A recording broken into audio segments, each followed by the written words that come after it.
జై శ్రీమన్నారాయణ. జై జై శ్రీమన్నారాయణ. ఆండాల్ దివ్య తిరువడిగలే శరణం. నీలా తుంగస్తన గిరిదటి సుప్తముద్బోధ్య కృష్ణం పారాఖ్యం సంస్ృతి శతశిర సిద్ధమధ్యాపయంతిం సోచ్చిష్టాయాం స్రజ నిగలితం యా బలాత్కృత్య భుంక్తే గోదా తస్యై నమ ఇదమిదం భూయయే వాస్తు భూయః. ప్రియ భగవద్బంధువులారా, మిత్రులారా, శ్రేయోభిలాషులారా, ఈ ఛానల్ తిలకిస్తున్న అందరికీ నేటి పాశురం ధనుర్మాసంలోని గోదమ్మ తల్లి 30 పాశురాలలో పలికిన 5వ పాశురాన్ని మనము ఇక్కడ తెలుసుకుంటున్నాం. ఈరోజు గోదా గోపికలందరూ చేరుకున్న తర్వాత అక్కడ గోదా గోపికలు ఏమంటున్నారు?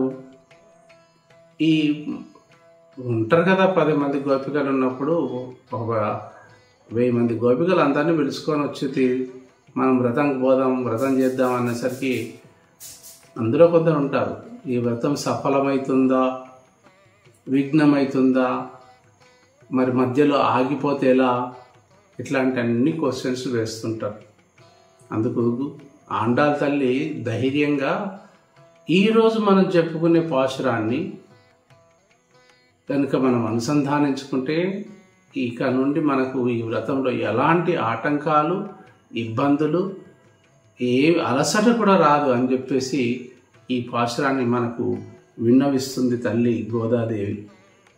ఇక్కడ పాశురాన్ని మనము అనుసంధానించుకుందాం. 5వ పాశురం చాలా మంచి పాశురం. ఈ పాశురాన్ని మనం ప్రతిరోజు అనుసంధానించుకుంటే మనకు చాలా మంచి మేలు కలుగుతుంది. ఆ మేలు అదేంటో మనం లోపల వెళ్ళిన కొద్దీ చూద్దాం. ముందు పాశురాన్ని అనుసంధానించుకుందాం.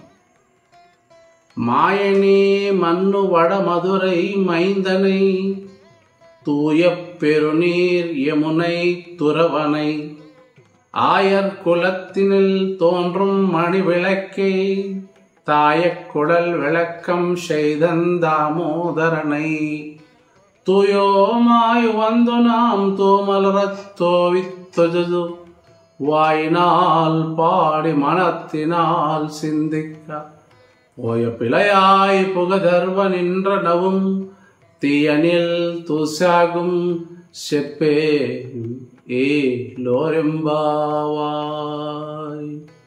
మాయనే మన్ను వడ మధురై మైందనై. ఎంత చక్కగా మొదటి పదాలు చూడండి. మనకు ఇప్పటి వరకు 4 పాశురాలు అయిపోయినాయి. 4 పాశురములలో ముందుగా భగవంతుని గురించి చెప్తుంది. మొదటి పాశురంలో మార్వలి తింగల్ మదనిరైందని అన్నారని భగవంతుని చెప్పేసి, 2వ పాశురంలో స్వామివారి గురించి చెప్పి పాలకడల్లో నిద్రిస్తున్న ఆయన లేపుదామని చెప్పేసింది. 3వ పాశురంలో ఓంగి వలద త్రివిక్రముడై 3 అడుగులు కొలిచిన పురుషోత్తముని గురించి చెప్పింది. ఇక్కడ 4వ పాశురంలో ఆ వర్షదేవుణ్ణి కూడా పొగుడుతూ వచ్చింది.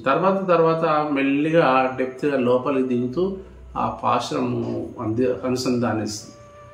ఇక్కడ మాయనే మన్ను వడ మధురై మైందనై. మాయనే ఇప్పుడు మనం చేసే ఈ 5వ పాశురంలో ఎవరో కాదు, అతి ముఖ్యమైన వాడు. మనం ఆయనను చేరుకొని పరవాయిద్యాన్ని పొందడానికి వెళ్తున్నాం. కాబట్టి ఆ శ్రీకృష్ణ పరంధాముని మనం కలుసుకోవాలంటే ఏంటి ఆ శ్రీకృష్ణుడి యొక్క గొప్పతనం అని ఒక గోపిక అడుగుతారు. ఎందుకంటే గోపికలు తన వెంబట వచ్చేవాళ్ళు ఎన్నో డౌట్స్, ఒక యాత్రకు పోయినప్పుడు లేదా మనం ఏదన్నా ఆలయానికి వెళ్ళినప్పుడు, గుంపుతో సమూహం వెళ్ళినప్పుడు ఎన్నో డౌట్స్ అందరూ వేధిస్తుంటారు. ఈమె ఆ టీంకు లీడర్ కాబట్టి ఆ లీడర్ ఉండి ఆమె నడిపిస్తుంది కాబట్టి వాళ్ళ డౌట్స్ అన్నిటినీ క్లియర్ చేస్తుంది. ఒక గోపిక అయితే మనం పోతున్నాం, ఈ వ్రతం సఫలమవుతుందో కాదో, అందుకని ఉదాహరణ చెప్పింది ఇక్కడ. ఏమని, ఒక తుమ్మెద, వికసించిన పుష్పంలో తుమ్మెద తేనెను మత్తుగా తాగి అలాగే నిద్రపోయింది. నిద్రపోయి ఆ రాత్రి కాగానే ఆ పుష్పము ముడుచుకుపోయిన తర్వాత ఆ ముకులించుకుపోయిన పుష్పంలో ఉండే అప్పుడు మళ్ళీ దానికి మెలకు వచ్చి బయటకు రావడానికి కోసం ఎంతో ప్రయత్నం చేసింది, రాలేకపోయింది. దానికి శ్వాస అందక, గాలి అందక తెల్లారి ముకులించుకునే అది వికసించే లోపల ఆ తుమ్మెద అందులో ఉన్నప్పుడు తుమ్మెద ప్రొద్దున వికసించుకునే ముందట ఒక మదపుటేనుగు వచ్చి ఆ తామర పువ్వును, ఆ పుష్పాన్ని తన తొండంతో అలా వీకి ఒడ్డున బారేసేసి, ఇంకేముంది తుమ్మెద పని ఇక్కడైతే. అట్లా ఏమన్నా డిస్టర్బెన్స్ అయిపోతాయో ఈ వ్రతం చేయడంలో అని ఆ గోపిక చెప్తే, అట్లా ఏమి కాదు, మనకు విజయమే లభిస్తుంది, మనం చేసే వ్రతంలో విజయమే లభిస్తుంది అంటూ ఆండాళ్ తల్లి చక్కగా చెప్పింది. ఇక్కడే మాయనే మన్ను వడ మధురై మైందనై, మాయనే అనేక మాయలు కలిగిన వాడు, మాయావి, విచిత్రములైన ఆశ్చర్యకరములైన చేష్టలున్న మాయావి అతను. ఎవరు? శ్రీకృష్ణుడు. చిన్నప్పటి నుండి అనేక ఆశ్చర్యకర గుణములను కలిగిన వాడు. ఏమిటి ఆ చిన్నప్పుడు పెద్దప్పుడు ఆయన చేసిన మాయావి ఎన్నో మహిమలు చూపించాడు. దేవకి వసుదేవులకు ఆయన ఎలా జన్మించాడు? చతుర్భుజ శంఖ చక్రధారి అయి హారాలతోని అన్ని వస్తువులతోని ఒక తల్లి గర్భంలో జన్మించాడు. ఇది సాధ్యమా? ఒక పరమాత్మునికే సాధ్యం. ఆయన అక్కడ ఉండడం సేఫ్ కాదని వసుదేవుడు అతన్ని యమునా నది దాటించాడు. యమునా నది దాటేటప్పుడు వర్షాలు ఎన్నెన్నో ఇబ్బందులు పడ్డాడు. ఆ యమునా నది దాటిన తర్వాత అక్కడ విరేపల్లిలో పెరుగుతున్నప్పుడు కంసుడు, కృష్ణుడు ఈ విరేపల్లిలో ఉన్నాడని చెప్పేసి అతన్ని చంపించే ప్రయత్నాలు ఎన్నో చేశాడు. పూతన వచ్చింది, విషం పాలు దాగి చంపేశాడు.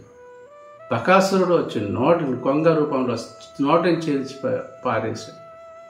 అలాగే శకటాసురుడు ఆ బండి శకటంలో ఆవహించున్నాడు. కృష్ణుని ఎలాగైతే ఆ తొట్టులో పడుకోబెట్టి ఆ శకటాలకు బండి చక్రాల మధ్యలో ఒక చీర కొంగు లాంటిది కట్టి అందులో శ్రీకృష్ణుడు పడుకోబెట్టి వాళ్ళు పనులు చేసుకుంటుంటే శకటాసురుడు తన ఎడమ పాదంతో ఆ శకటాలు సందులు విడిపోయేటట్టు ఆ చిన్ని బాలుడు ఆ పాదాలతో తన్నేసేసి శకటాసురుని చంపేసి, ఎన్ని మాయలు!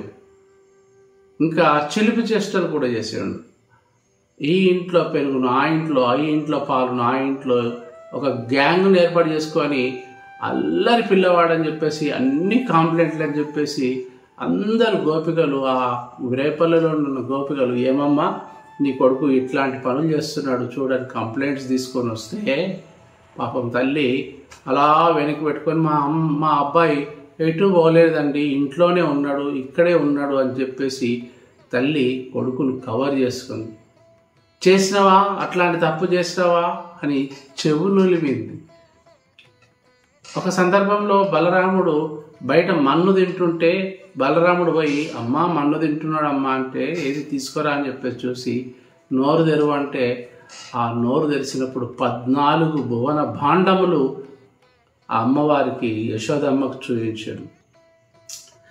ఇలా ఎందరో మంది చామూర ముష్టిక మల్లూరులను అందరినీ మట్టుబెట్టింది. తన 15 ఏళ్ల వయసులో తన మామ కంసుడిని అలా సింహాసనం మీద నుండి జుట్టుబట్టి లాగి చంపాడు. ఎన్ని పనులు చేసిండని, ఆయన మంచి పనులు చేసిండు, అల్లరి పనులు చేసిండు.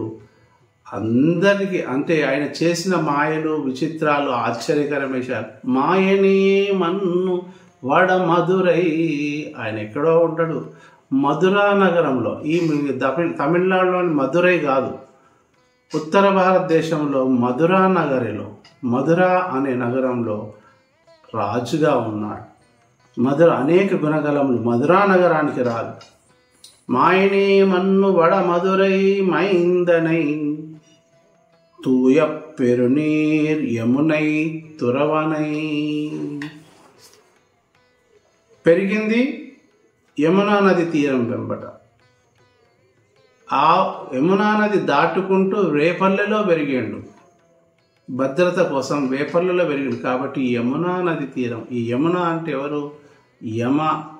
ధర్మరాజు యొక్క సోదరి నదిగా మారింది. ఆ యమునా నది దారిచ్చింది. కాబట్టి ఆ యమునా నది దగ్గరనే ఆయన ఎక్కువగా సంచరించేవాడు. కృష్ణయ్య కనిపిస్తలేడు, కన్నయ్య కనిపిస్తలేడు అని అంటే ఇంకెక్కడ ఉండడు. ఆ యమునా నది తీరాన ఒడ్డున ఆటలాడుకుంటునో తాను ఆ యమునా నదిని చూసుకుంటూ పరవశించిపోతుంటాడు అని చెప్పేసి అందరికీ కేర్ ఆఫ్ అడ్రస్ యమునా నది.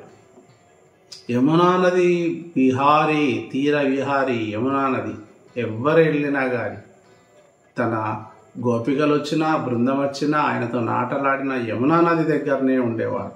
ఎందుకు? తను ఆ నది దాటి వచ్చి ఆ తల్లి గర్భంలో జన్మించి ఈ తల్లి దగ్గర పెంచబడుతున్నాడు. ఆ విషయం ఆయనకు తెలుసు. కానీ ఆ యమునా నది పైన ఎక్కువ ప్రేమ ఉండేది శ్రీకృష్ణ వారి స్వామివారి. కాబట్టి యమునై తురవనై ஆயல் குலத்து தோன்றும் மணி விளக்கே, ஆயர் కులత్తునిల్ తోండ్రుం మణి విளக்கே. ఆ రేపల్లెలో పెరిగిన శ్రీకృష్ణుడు, ఆ చిన్ని కృష్ణుడు మణి విளக்கே అంటే మణి విளக்கே అంటే జ్యోతి స్వరూపం. ఆయన ఎటు పోతే అటు వెలుగులే. దినంలో చూస్తుంటే ఆయన ముఖం చూస్తుంటే ప్రకాశవంతంగా కనిపించేది, తేజస్సుగా కనిపించేది. చీకటి ఉన్నది సాయంత్రం అయిందంటే కూడా ఆయన తేజస్సు అందరికీ అనిపించేది.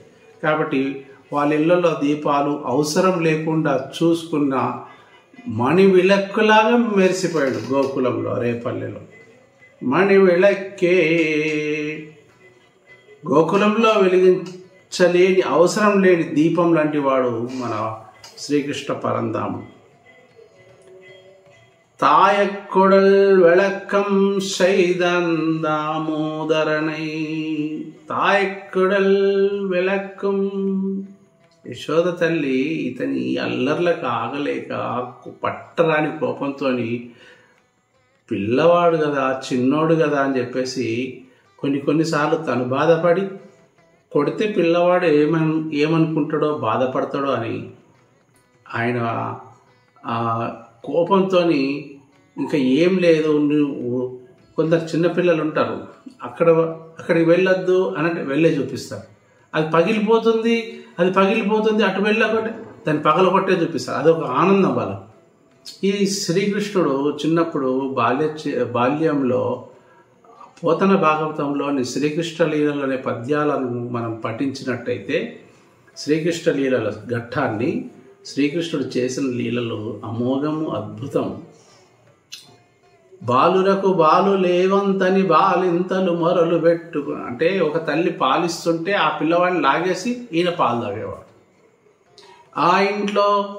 ఒక ఇంట్లో అత్త కోడళ్ళ గొడవైంది, మాటలు బంద్ అయిపోయినాయి.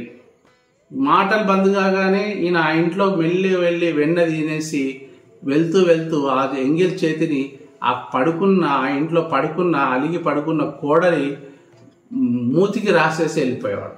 అత్త వచ్చి నువ్వే వెన్న తిన్నావు అని చెప్పేసి మళ్ళీ కొట్లాట. ఇట్లా చాలా అతను అల్లరిగా పెరిగాడు. అందుకనే ఆ తల్లి విసిగించుకొని ఏం చేసింది, ఇక లాభం లేదు, నీకు ఒక పనిష్మెంట్ ఇస్తానని చెప్పేసి ఏం చేసింది, నడుముకు తాడు కట్టి ఒక రోకలికి బంధించేసి ఇక్కడ నుంచి ఎటు కదలలేవు, ఇక్కడే ఉండని చెప్పేసేసి తన పని తాను చేసుకుంటు. వాళ్ళ పనులు వాళ్ళకు ఉంటాయి. పనులు చేసుకుంటప్పుడు పిల్లలు వచ్చి డిస్టర్బ్ చేస్తుంటే వాళ్ళకి చిరాకేస్తుంది. కాబట్టి ఇక కన్నయ్య ఎటు పోడని చెప్పేసి అక్కడే ఉంచుకున్నాడు. తాయక్కుడు విలక్కం శైదన్ దామోదరనై, దామోదరుడైండు. దామా ప్లస్ ఉదరుడు, ఉదరం నాకు తాడు బిగించబడినవాడు.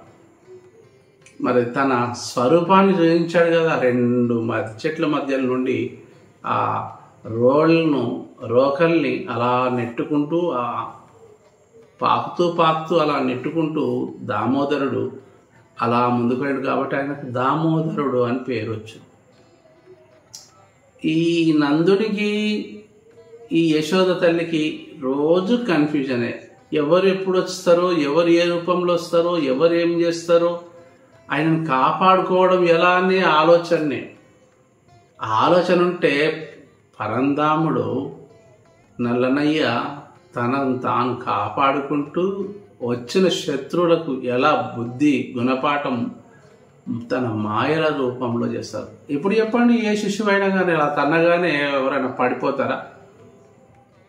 అలా ముష్టి ఘాతాలు కొట్టగానే యోధులు యుద్ధ విద్యల్లో ఆరుదేరిన వాళ్ళు పడిపోతారు. తన మాయావి అనేక చేష్టలు చేసిండు కాబట్టి అట్లాంటి తాయక్కడు వెలక్కం సైదన్ దామోదరణై, యశోద తల్లి నడుముకు తాడు వేసి కట్టిపడేస్తే దామోదరుడు అయ్యిండు. అలాగే ఇక్కడ దాకా భగవంతుని యొక్క గుణగణాలు చెప్పారు. మాయని మన్ను వడ మధురై మైందనై తూయ పెరునీర్ యమునై తురవణై ఆయర్ కులత్తినిల్ మణి విளக்கும் దీపంలా తాయక్కుడల్ విளக்கம் శైధన్ దామోదరణై. ఇన్ని 4 లైన్లలో 4 పదాలలో స్వామివారి యొక్క గుణగణాలను అన్నిటినీ వివరించారు. తుయో మాయు వందోం, ఇంత చక్కని స్వామిని మనం దర్శించాలంటే మన లోపల ఏముంది, మన దగ్గర ఏముంది, ముందుగా మనం పరిశుద్ధులము కావాలి. తుయో మాయు వందోం, పరిశుద్ధులం కావాలి. పరిశుద్ధులం కావాలంటే మనము మన మనసులో ఉన్న మాలిన్యాన్ని తొలగించుకోవాలి. మనం భగవంతుని కోసమే ఆలోచన చేయాలి. భగవంతుని కోసమే ఆలోచన చేసి ఆయనను చేరే మార్గం తెలుసుకోవాలి. ఆయనను పొందే మార్గాన్ని అన్వేషించాలని మన ఆండాల్ తల్లి చెప్తుంటే,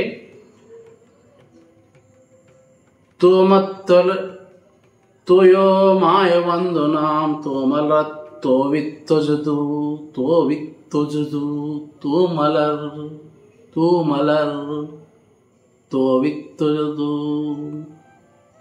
మంచి పరిశుద్ధమైన హృదయముతో స్వామివారి దగ్గర ఒక పుష్పాలను ఉంచాలి. ఏంటి? మన లోపల ఉన్న హృదయమైన పుష్పాలను ఉంచాలి. ఇక్కడ ఈ పాశంలో అమ్మవారు ఏమని చెప్తున్నారు, ఏమని అంటున్నారు? తోమల తోవిత్తొలుజు.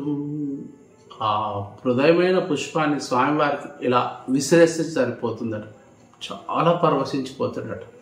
అబ్బా, వీళ్ళు పరిశుద్ధులై వచ్చిర్రు, నా గుణగానాలను కీర్తిస్తూ పాడుతున్నారే, వీళ్ళని నేను కరుణించాలి, బ్రోవాలి, వీళ్ళకి నేను దర్శనం ఇవ్వాలి. అలా పువ్వు విసిరితే చాలు స్వామి పరవశించిపోతాడట.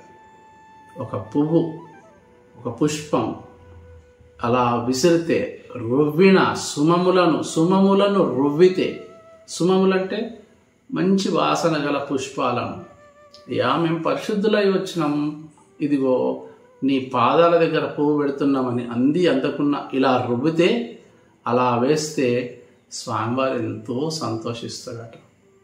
ఏ తండ్రైనా కానీ ఏ తల్లైనా కానీ సంతోషపడాలంటే భక్తితోని వేడుకుంటే, ఎవరైనా కానీ తల్లిదండ్రులను మనం ప్రేమతోనే అడిగితే కోరిన వరాలు ఇవ్వరా? ప్రతిసారి మమ్మీ దగ్గరికి పోయి మమ్మీ నమస్కారం, నాకు మమ్మీ నమస్కారం అని అంటే తల్లికి నస్తుందా? డాడీ నమస్కారం అని మాటికి కనిపించగా నమస్కారం అని చేతులు జోడిస్తుంటే ఏం నమస్కారాలు పెడుతున్నావు, ఏం కావాలి చెప్పు, అదేం పద్ధతి అని అంటారు. ఎందుకంటే కలిసి తిరిగింటారు కదా, ఒకటే కుటుంబంలో ఒకటే ఇంట్లో తిరుగుతుంటే వీడు వింతగా ప్రవర్తిస్తున్నాడు ఏందని స్వామివారికి కూడా అదే డౌట్ వస్తుంది. కాబట్టి మనం మనసారా సుమములను అలా రువ్వితే చాలు, తోవిత్తొజుదు తూమలర తోవిత్తొజుదు, అలా రువ్వితే చాలు పరవశించిపోతుంది. వాయినాల్ పాడి అలా ఏంటి పరిశుద్ధమై వచ్చాము, పరిశుద్ధులముగా మనం స్వామివారి దగ్గరికి వెళ్ళాలి. అలా తోమలతో విత్తు అంటే సుమములను పుష్పాలను అలా రువ్వాలి, లేదా విసరాలి, పెట్టాలి, వదలాలి. అలాగే ఇంకొక మాట చెప్తుంది మన ఆండాళ్ళ తల్లి తన గోపికలతో, వాయినాల్ పాడి, ఈ చేతలేవి కాదమ్మా, స్వామివారు మనల్ని ఇంకా మెచ్చుకోవాలంటే అసలైన ఒకటి ఉంది, వాయినాల్ పాడి, స్వామి యొక్క పాటలు పాడాలి, కీర్తనలు చేయాలి, గానము చేయాలి. వాయినాల్ పాడి, వాయినాలు అనేక కీర్తనలు చేయాలి, గోవింద మధుసూదన అంటూ గోవింద మధుసూదన అచ్యుత కేశవ మాధవ నారాయణ ఇలా అనేక నామాలు ఆయన నోటి ద్వారా వాయినాల్ పాడి నోటి ద్వారా చెప్పండి. అందరి గుడికి వెళ్తారండి, అక్కడ విష్ణు సహస్ర పారాయణం జరుగుతున్నా, ఒక భజన జరుగుతున్నా అనలేని పరిస్థితి ఉంటుంది. అది భగవంతుడికి నచ్చదు. రాగంలో రాగం కలిపితే భగవంతుడు పరీక్షిస్తుంటాడు. శృతిలో శృతి కలుపుతుంటే అబ్బాయి ఎంత చక్కగా పాడు, ఆయన వింటుంటాడు. కాబట్టి ఆయనకు శ్రవణం అంటే ఇష్టం. కాబట్టి మనం పాడేది కీర్తనలు, తన్మయత్వంతో పాడితే కీర్తనలు ఆయన వింటూ అబ్బా ఈ పిల్లలు ఎంత మంచి వాళ్ళు, నా గురించి నన్ను స్తుతిస్తూ నా కొరకు ఈ ప్రార్థనలో పాటలు పాడుతున్నారే, వీళ్ళని నేను కాకపోతే ఇంకెవరు అనుగ్రహిస్తారు, నేనే వీళ్ళకు అనుగ్రహించాలి అని తండ్రి దగ్గరికి బిడ్డలు పోయి రిక్వెస్ట్గా అడిగినప్పుడు తండ్రి కోరికలు తీర్చడా? వాయినాల్ పాడి అలా పాటలు పాడి మనెత్తినాల్ అలా మనసులోనే స్మరించుకోవాలి. పాట ఆగిపోయిందా? ఆయన గురించి స్మరించుకోవాలి. స్మరించుకోవడం ఆగిపోయిందా? పాటలు పాడుకోవాలి. పాట ఆగిపోతే స్మరణ ఆగిపోతే పాట. మనం ఇంకా మంచి శక్తి తెచ్చుకోవాలంటే ఇటు పాట పాడుతూ స్మరణ చేసుకుంటూ తదాత్యం మమైకం పరవశించి అందులో లీనమైపోయినప్పుడు భగవంతుడు ఖచ్చితంగా మీకు దర్శనమిస్తాడు. భగవంతుడు మన కోసం అనుగ్రహిస్తాడు. మనతినాల్ సిందిక్క మనసులోనే ఆయన స్మరిద్దాం అంటూ అనగానే ఇక్కడ ఒక గోపిక అడిగింది, ఏంటి దేవుని గురించి చెప్పావు, ఓకే 4 పాదాల్లో దేవుని గురించి చెప్పావు, ఇంకేమన్నావు దామోదరుడు అది అని చెప్పావు, మనసు నిండా పాడమంటున్నావు, స్మరణ చేయమంటున్నావు, ఇన్ని చేస్తే మనకేం లాభం, ఇన్ని చేస్తే మనకి ఏం లాభం అంటే అరెరరే పోయ పిలయం గతంలో చేసిన పాపాలు పోతాయి. గతంలో అంటే సంచిత ఆగామి ప్రారబ్ధ. సంచిత కర్మలు, ఆగామి కర్మలు, ప్రారబ్ధ కర్మలు. ఇవి కర్మలు మనకు 3 రకాలు ఉంటాయి. ప్రతిది భగవంతుడైనా పుట్టిన దానికి గత జన్మలో చేసిన కర్మలు ఈ జన్మలో అనుభవిస్తున్నాను అంటుంటారు. ఈ జన్మలో చేసిన కర్మలు మళ్ళీ మళ్ళీ ఇంకో జన్మలో అనుభవించాలి. పునరపి జననం పునరపి మరణం పునరపి జననే జఠరే శయనం గోవిందం భజ గోవిందం మూఢమతి అని ఆదిశంకరాచార్యులు చెప్పినట్టు అది ఆ సైకిల్ సిస్టంలోనే ఉంటాం. కొన్ని రోజులు భగవంతుని ధ్యానం చేస్తాం, కొన్ని రోజులు అరిషడ్ వర్గాలను జయించలేకపోతాం, ఉద్వేగాలను జయించలేకపోతాం. భగవంతుడు నవ్వుకుంటాడు, అయ్యో నేను భూమి మీదకి పంపించిన దానికి ఏదో గొప్ప కార్యం నా గురించి చేసుకొని వస్తావేమో అనుకున్నాను, నా గురించి అందరిని చెప్పి అందరినీ నా తోవలకు తీసుకొస్తావు అనుకున్నాను, కానీ నువ్వు ఆ మాయా అనే పొరలో చిక్కుకుపోయి ఆ పునరపి జననం పునరపి మరణం అలా పోతున్నావు వస్తున్నావు. ఒక్కసారన్నా నీకు జ్ఞాపకం రావట్లేదా? ఎప్పుడు నేను ఇక్కడే ఉండిపోవాలా నీ దగ్గర అని భగవంతుడు మాత్రం అనుకుంటాడండి. అందుకనే పోయే పిలయాయం, గత జన్మలో చేసిన కర్మలు పాపాలు అన్నీ పోతాయి. ఇక్కడ పాపాలు పుణ్యాలంటే, పుణ్యము అనంటే భగవంతుని పైన ఉండేదే ప్రేమ, భగవంతునిపై ఉన్న ప్రేమనే పుణ్యం. భగవంతునిపై కోపం ఉంటే అది పాపంగా భావించాలి. కాబట్టి పోయ పిలయం, గతంలో చేసిన పాపాలన్నీ పోతాయి. పుగదర్వనం నిండ్రనవం, రాబోయే పాపాలు పోతాయి. రాబోయే పాపాలు మనం ఇక్కడ బాగా జ్ఞాపకం పెట్టుకోవాలి.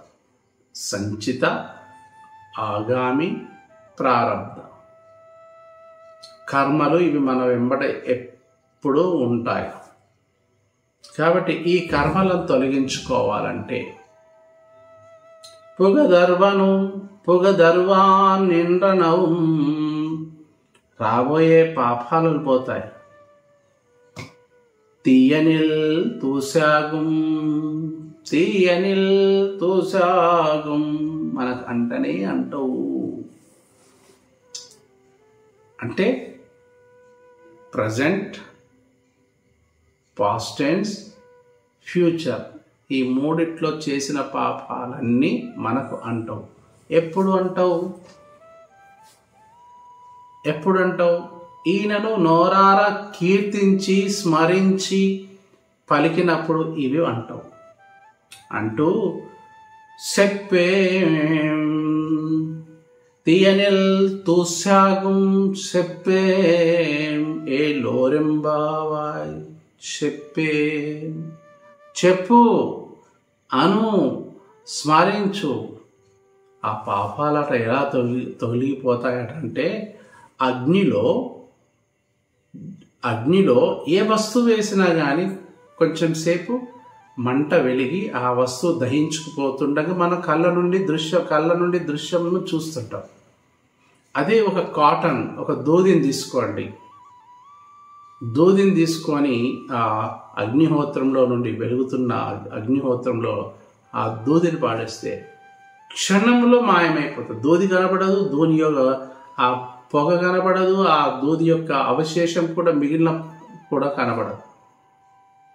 అంత ఇమీడియట్లీగా, అంత స్పీడ్గా మన పాపాలు పోతాయి. ఎవరిని స్మరిస్తే? మన కన్నయ్యను స్మరిస్తే. ఎవరిని పొగిడితే? మన యశోదమ్మను పొగిడితే. ఎవరిని మనము ఆనందపరిస్తే? మాయావి మధుర నాయకుడు ఆయనను పొగిడితే. సంచిత, ఆగామి, ప్రారబ్ధ. ఇక్కడ మనము ఒక విషయం చెప్పుకోవాలి. 8 పుష్పాలను, ఒక పుష్పంను రువ్వితే చాలు పరవశించిపోతుంటాడు. ఒక పుష్పం కాదు, హృదయంలో పవిత్రమైన పరిశుద్ధులుగా వెళ్ళి పుష్పంను హృదయంలో నుండి పరిశుద్ధులై, హృదయంలో నుండి వెళ్ళి ఆ పరిశుద్ధులై 8 పుష్పాలను మనం సమర్పించాలి. ఈ మనం షాపు నుండి కొనుకొచ్చుకున్న ఈ మల్లెలు, చామంతులు, గులాబీలు ఇవన్నీ మనము ఎన్ని అలంకరణ, స్వామివారికి అలంకరణ ఇష్టము, అలంకరణ ఆభరణాలు ఇవన్నీ ఇష్టమే. కానీ భక్తునికి ఉండవలసిన మొదటి లక్షణము హృదయంలో నుండి తన హృదయ నివేదనను నైవేద్యంగా సమర్పించాలి. 8 పుష్పాలను చెప్పారండి. మొదటిది అహింసా పుష్పం. హింస చేయకుండా ఉండాలి ఈ వ్రతంలో ఉన్నప్పుడు. ఇంద్రియ నిగ్రహం, ఎమోషన్స్, భావోద్వేగాలను కంట్రోల్ చేయాలి. చూడకూడని వస్తువు మన కళ్ళు అటువైపే వెళ్తుంటాయి. వాటిని వెళ్తుంటే మన మనసుకు మనం కంట్రోల్ చేసుకోవాలి. అటు చూడద్దు. ఈ చూసే కన్నులు భగవంతుణ్ణి చూడడానికి కోసమే అనుకోవాలి. ఈ పలికే నోరు, పెదవులు, నాలుక ఇది భగవన్ నామస్మరణ కోసమే అనుకోవాలి. ఈ చెవులు, వినే చెవులు భగవంతుని యొక్క మాటలు మాత్రమే మననం చేసుకోవడానికి, వినడానికి కోసం ఉపయోగించాలి. ఈ పీల్చే భగవంతుని యొక్క పదార్థాలను, నైవేద్యంగా పెట్టే పదార్థాలను పీల్చడానికి కోసమే అనుకోవాలి. ఈ ఇంద్రియాలు, పంచేంద్రియాలు, కర్మేంద్రియాలను కంట్రోల్లో పెట్టుకోవాలి. ఇంద్రియ నిగ్రహం అంటారు. ఈ చేతులు ఇచ్చారు చెడు పనులకు కాదండి, భగవంతుని సేవ కోసం ఇలా పుష్పాలు తీసుకెళ్ళి అక్కడ పెట్టడానికి కోసం. ఈ పాదాలు ఇచ్చారు.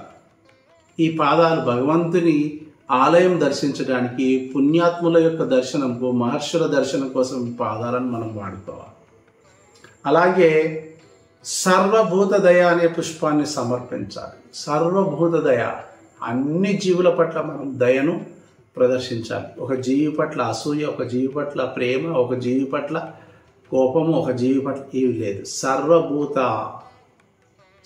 సర్వభూతాల పైన దయ ఉండాలి. అండ్ ఇంకొకటి, ఇది చాలా పవర్ఫుల్ పుష్పము, క్షమా పుష్పము. క్షమించాలి. మనకు ఎదురుగున్న వ్యక్తి మనల్ని హింస పెట్టిండో లేదా అనరాని మాట మాట్లాడిండో ఏదైనా కానీ, ఆయన మాట్లాడకపోయినా కానీ వారిని ఎక్స్క్యూజ్ చేయాలి. క్షమించే పుష్పాన్ని స్వామివారికి అర్పించాలి. అలాగే జ్ఞానం అనే పుష్పాన్ని అర్పించాలి. ఈ జ్ఞానం మరి ఎక్కడి నుండి వస్తుంది? నేననే చెప్పుకున్నాం, ఆచార్య నుండి, తల్లి నుండి, పాఠశాలలోని ఉపాధ్యాయుల నుండి, పెద్దల నుండి, మన పెద్దలు ఆచరించిన పద్ధతుల నుండి, వాళ్ళు చెప్పిన మంచి మంచి విషయాల నుండి ఈ జ్ఞానాన్ని మనం సంపాదించాం. ఇక తపస్సు చేయడం, తపస్సు అనే పుష్పాన్ని వాడాలి. ఈ తపస్సు అనేది ఆనాటి కాలం ఋషులు 10,000 సంవత్సరాలు, 8,000 ఒకే చోట కూర్చొని చేయలే, ఒక కార్యక్రమం. ఇప్పుడు మనం 30 రోజులు చేసేది ఇది ఒక తపస్సే. శ్రద్ధ, భక్తి, జ్ఞానము ఇవన్నీ మనం చేస్తున్నామే, ఇది ఒక తపస్సే. ఆ తపస్సుతోనే మనము ఆ తపస్సు లాంటి పుష్పాన్ని స్వామికి అర్పించాలి.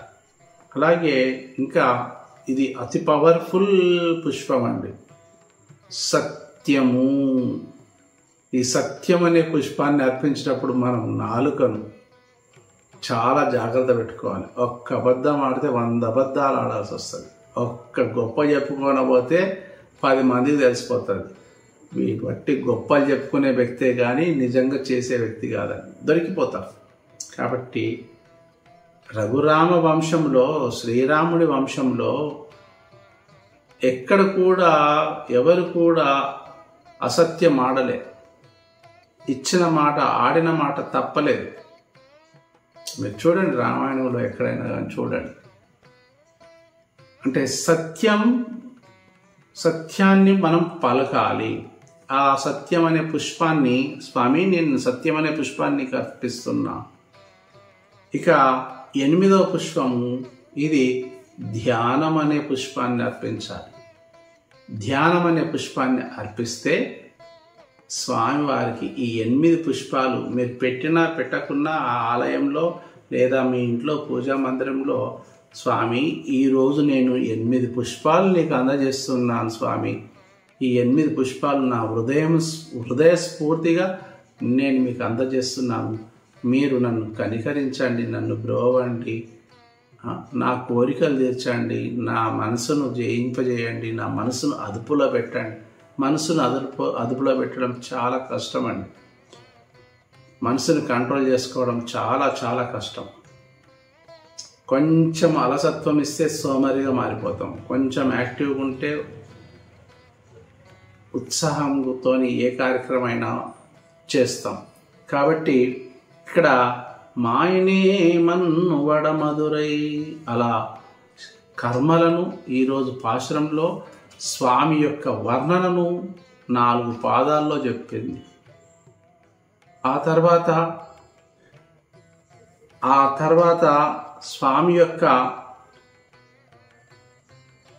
స్వామి దగ్గరికి వెళ్ళడానికి మనం హౌ టు అప్రోచ్, మనం ఎలా వెళ్ళాలి, ఎట్లా స్వామివారిని కలవాలి, ఎవరినంటే వాళ్ళని స్వామి స్వీకరించాడండి. మనం పరిశుద్ధమైపోవాలి. పరిశుద్ధం అంటే ఈ బాడీ క్లీనింగ్ కాదు. ఆల్రెడీ ఎట్లా క్లీనింగ్ చేసుకోవాలో వర్షం ద్వారా తెలుసుకున్నాము, స్నానాలు చేసిరంటే అని చెప్పి తెలుసుకున్నాము, మార్గశిర మాసం తెలుసుకున్నాము, అన్నీ తెలుసుకున్నాం. కానీ బయట స్నానం, బాహ్యంతర శుచి స్నానం మనం ఎంత చేసుకున్నా, ఎంత అలంకరణ చేసుకున్నా, లోపల అంతఃకరణ శుద్ధి లేకపోతే స్వామి కృపకు పాత్రులం కాలేము.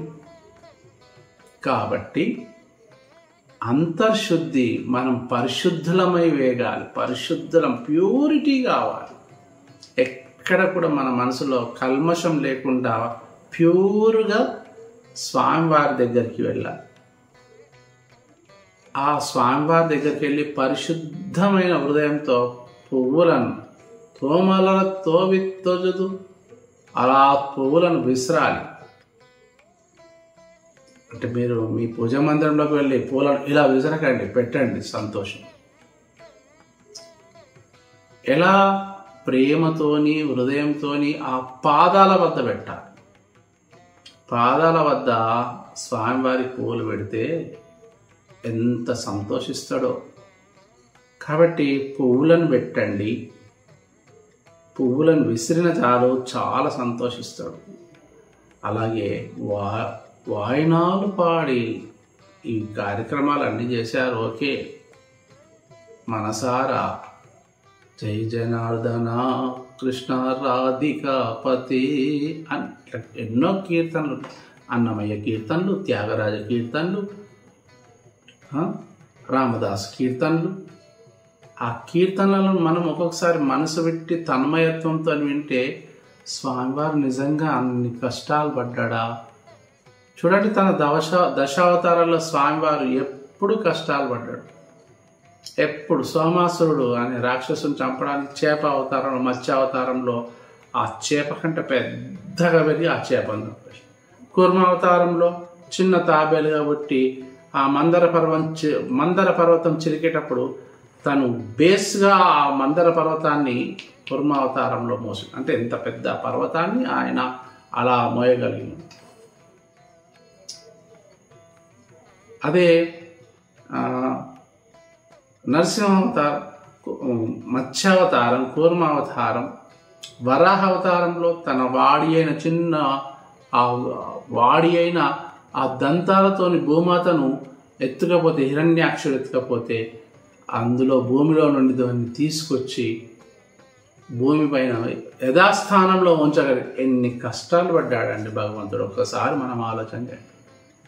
బలిచక్రవర్తి కోసం, ప్రహ్లాదుని రక్షించడానికి కోసం ఒక వింత వరాలు కోరుకున్నదందుకు ఆ ప్రహ్లాదుని రక్షించడానికి కోసం తను ఒక వింత, అటు సింహం కాదు ఇటు మనిషి కాదు, అట్లాంటి రూపాలు ధరించి ప్రహ్లాదుని బ్రోచిండు.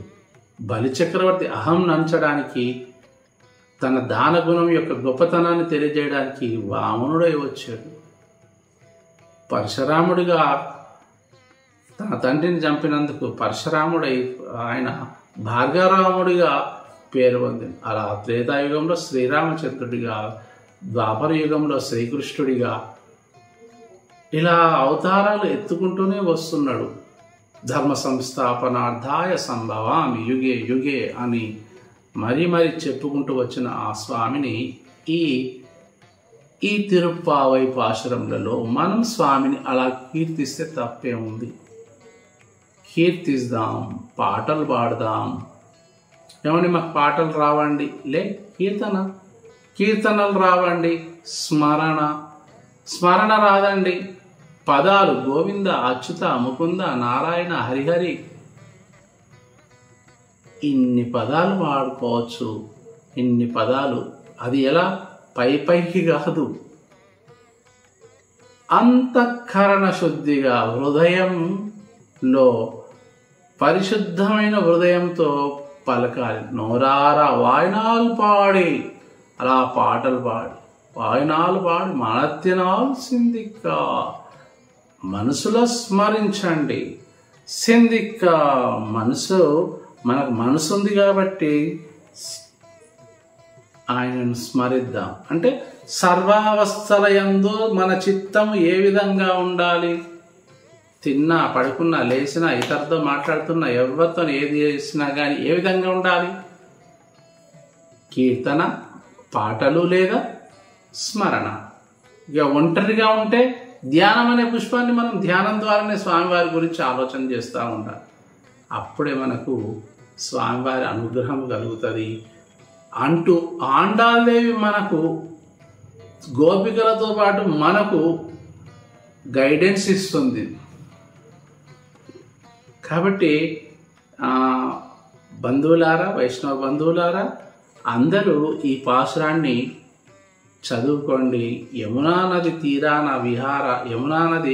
తీరాన్నే అక్కడ విహరిస్తూ ఉంటాడు ఆయన, టైంపాస్ కాకపోతే. అలా ఎందుకంటే యమునా నది ఇలా మధ్యలో ఉంటే అటు పోతే గోకులం, ఇటు వస్తే మధురా నగరం. ఇటు సైడ్ ఉన్నప్పుడు ఈ యమునా నది దగ్గర సంచరించాడు. అటు సైడ్ పోయినప్పుడు తను పెరిగిందంతా అక్కడ కాబట్టి ఆ యమునా నది ఈ వైపున ఉండేవాడు, ఆ వైపు ఈ వైపు అలా చూస్తుండేవాడు. ఈ నదే కదా ఒక రాజు బిడ్డగా పుట్టిన వాడిని ఈ గోకులంలో పెంచడానికి పంపించింది. ఈ నదే కదా, అక్కడ ప్రశాంతమైన నది. ఆ యమునా నది కూడా పరవశించేది, ఎందుకంటే పరమాత్ముడే నా నదిలో నుండి దాటుకుంటూ పోతున్నాడు అని. అందుకని యమునా విహారీ, యమునా నది తీరాన నల్లనయ్య అక్కడే ఉంటాడు. ఎక్కడ వెతికినా దొరకలేదు అనుకోండి, అడ్రస్ అందరికీ కన్ఫామ్. ఎక్కడ ఉండడు, ఎంత ఈ గోకులంలో ఎంత వెతికినా దొరుకుతలేడంటే అతడు ఖచ్చితంగా యమునా నది దగ్గర పోయి ఒకసారి చూడండి, అక్కడ ఉండి ఉంటాడు అంటాడు. అక్కడ యమునా నది దగ్గర హాయిగా వేణువును ఊదుకుంటూ హాయిగా పొందుతుంది. అట్లాంటి ఆ పరంధాముని, ఆ నల్లనయ్యను మనం కీర్తిద్దాం. కీర్తిస్తే కలిగే లాభాలు ఎంత చక్కగా చెప్పింది చూడండి. సంచిత ఆగామి ప్రారబ్ధ. సంచిత ఇప్పుడు పడుతున్న గత జన్మలో చేసిన పాపాలు, కర్మలు అవన్నీ అనుభవించడానికే ఈ జన్మలో జన్మించాము.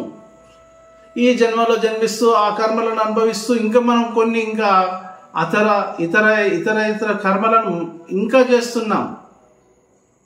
మళ్ళీ వచ్చే జన్మలో ఈ కర్మల ఫలితాన్ని అనుభవించుకుంటూ మళ్ళీ కర్మలను అనుభవించాలి. ఈ 3 కర్మలను అనుభవించాలంటే ఏం లేదు, ఆ దామోదరుణ్ణి ఒక్కసారి మనసారా తలుస్తూ ఆ హృదయం అనే పుష్పాన్ని స్వామివారి పాదాల వద్ద కనుక పెడితే సెప్పేం లోరింబావాయ్ తీయనీళ్ళు తూసాగం సెప్పేం లోరింబావాయ్ అలా చెప్తూ పోతుంటే అగ్నిలో దూది పడితే ఎలా ఒక్క క్షణంలో భస్మం అయిపోతుంది. ఒక్క క్షణంలో భస్మం అయిపోయి అది మన పాపాలు కూడా, మనం చేసిన పాపాలు, మన కర్మలు కూడా అంటవు. అంటే ఈ తిరుప్పావై పాశురంలో ఈ 5వ పాశురం యొక్క మహత్యం ఏంటి? పాపాలు, గతంలో చేసిన పాపాలు, ఇప్పుడు చేస్తున్న పాపాలు, వచ్చే జన్మలో చేయబోయే పాపాలు, వాటన్నిటిని తొలగించుకోవాలంటే ఒకే ఒక మార్గం ఈ 5వ పాశురం. కాబట్టి ఒక్కసారి మనం ఈ 5వ పాశురాన్ని చాలా జాగ్రత్తగా చదువుకుంటే, జాగ్రత్తగా మననం చేసుకుంటుంటే భగవంతుడు ఎల్లవేళలా మనకు సంరక్షకుడై మనల్ని కాచి మంచి తోవలో వెళ్ళే మార్గం చూపిస్తుంటాడు. మనల్ని మంచి వాళ్ళుగా ఉద్ధరింపజేస్తుంటారు. కర్మ చేస్తున్నాం, ఒక పని చేస్తుంటుంటే అది తప్పు అని మన మనసుకు తెలవగానే మనం ఆపేసేస్తాం. ఒకరిని దోషిస్తున్నాం, అది తప్పు అని తెలవగానే ఓహో ఇప్పుడు ప్రారబ్ధ కర్మలో ఉన్నాము కాబట్టి ఈ ప్రారబ్ధము తప్పు పని చేస్తున్నాం, మనం దీన్ని క్యాన్సిల్ చేసుకోవాలి. ఆగామి కర్మలో ఈ కర్మను మనం ఇట్లనే కంటిన్యూ చేసుకుంటూ పోతే మళ్ళీ వచ్చే జన్మలో మళ్ళీ భరించాలి. ఈ సంచిత పోయిన జన్మలో నా ప్రారబ్ధం రా, పోయిన జన్మలో నేనేం పాపం చేశానో ఏమో, నాకు ఈ కర్మ పట్టింది అని అంటారు. మంచి కర్మలు చేసిన వారికి మంచే జరుగుతుంది.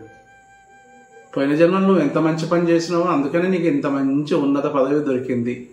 ఎంతమందికి అన్నదానం చేసినావో నువ్వు ఇంత పెద్ద గొప్పవాడివేనో, ఎంత పాపం చేసినావో నువ్వు ఇప్పుడు ఈ జన్మలు అనుభవిస్తున్నావు.